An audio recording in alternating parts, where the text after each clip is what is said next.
దేవుని పరిశుద్ధ నామన స్తుతి కలుగును గాక. దైవ వాక్కు అనే డైలీ కార్యక్రమానికి ప్రేమతో మిమ్మల్ని ఆహ్వానిస్తూ ఉన్న దేవుని కృప మీ అందరికీ తోడై క్షేమాన్ని, కృపను, ఆశీర్వాదాన్ని మెండుగా కలిగించును గాక. ఆమె ఎపిసోడ్కి రాసిన పత్రిక మొదటి అధ్యాయం 17 నుంచి 19 వచనాలు మనం చదవగలిగితే ఒక అద్భుతమైన మాటను పౌలు గారు అక్కడ మనకి జ్ఞాపకం చేస్తున్నారు.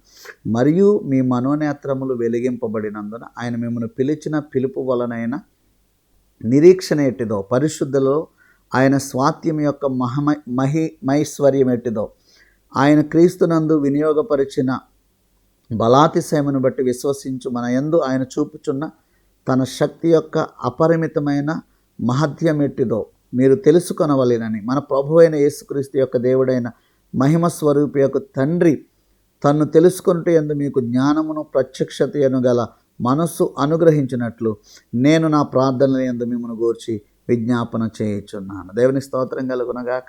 పౌలు గారు చెప్తున్న ఒక అద్భుతమైన మాట ఏంటంటే, మీ మనోనేత్రములు వెలిగింపబడినవి కాబట్టి మీకు జ్ఞానము కలిగి దేవుని గురించి ఇంకా ఎక్కువగా తెలుసుకోవడానికి ప్రత్యక్షత మీకు కలుగునట్లుగా ఏం తెలుసుకోవాలంట? ఇక్కడ చూడండి ఎంత అద్భుతంగా రాస్తున్నాడు. పిలుపు వలనైన నిరీక్షణ ఎట్టిదో, పరిశుద్ధులలో ఆయన స్వాత్యం యొక్క మహిమైశ్వర్యం ఎట్టిదో, హల్లెలూయా, తన శక్తి యొక్క అపరిమితమైన మహత్యం ఎట్టిదో. అంటే ఇంకా దేవుని గురించి మనం ఆయన లోతు, ఎత్తు, మహదైశ్వర్యం, మహిమైశ్వర్యం, మహాత్యం మనం తెలుసుకోవాలని పౌలు గారు ఆశపడుతున్నాడు. అంటే దేవుని ఉద్దేశం ఏంటో తెలుసా? దేవుని మనం ఇంకా బాగా తెలుసుకోవాలి. అంతా తెలుసు అనుకోవడానికి మనకేమీ తెలియదు. దేవుని యొక్క శక్తి, దేవుని యొక్క సామర్థ్యం, దేవుని యొక్క మహిమైశ్వర్యం, ఆమె ఎంత మహిమ గలవాడో, ఎంత మహత్యము గలవాడో, పిలుపు వలనైనటువంటి నిరీక్షణ ఎట్టిదో, అపరిమితమైన మహత్యం ఎట్టిదో. పరిమితి లేని దేవుడు, హల్లెలూయా, హద్దులు కొలతలు లేని దేవుడు. ఆయన మహత్యాన్ని తెలుసుకోవాలండి.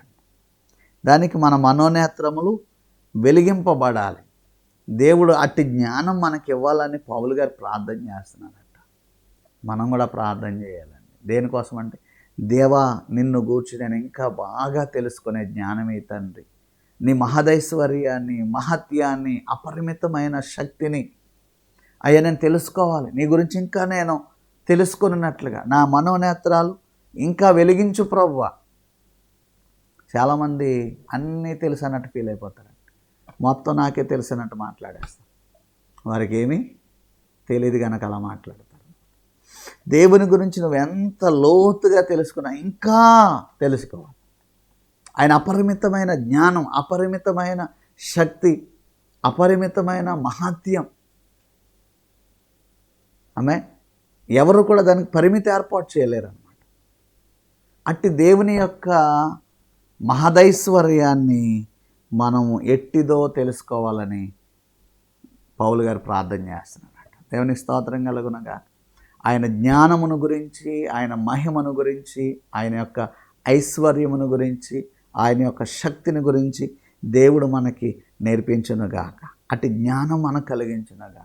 హల్లెలూయా. ఈ లోకంలో దేవుని గురించి తెలుసుకున్నట్టు కంటే ముఖ్యమైనది ఏదీ లేదండి, ఏదీ లేదు. దేవుని గురించిన జ్ఞానము మనం అనుభవించాలి. హల్లెలూయా.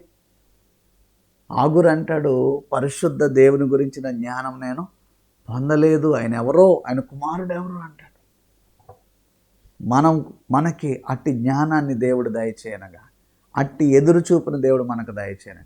మనం అలాగున ఆశ కలిగి ప్రార్థించుదాముగాక. ఆమె దేవానికి వందనాలు. విన్న వాక్యాన్ని బట్టి స్తోత్రాలు ప్రభా. నీ మహదైశ్వర్యము, మహిమ, ఆయన శక్తి, అపరిమితమైన నీ శక్తి మేము గ్రహించినట్లుగా మా నేత్రములు తెరిచి ప్రభువా మాకు జ్ఞానము కలిగించు.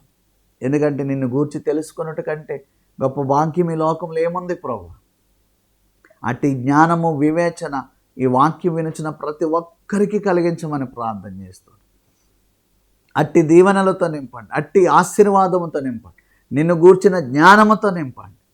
యేసు నామములో బ్లెస్ చేస్తూ ఉన్నాం యేసు నామములో ఆశీర్వదించి అడుగుచున్నాము తండ్రి. Amen. Amen. God bless you.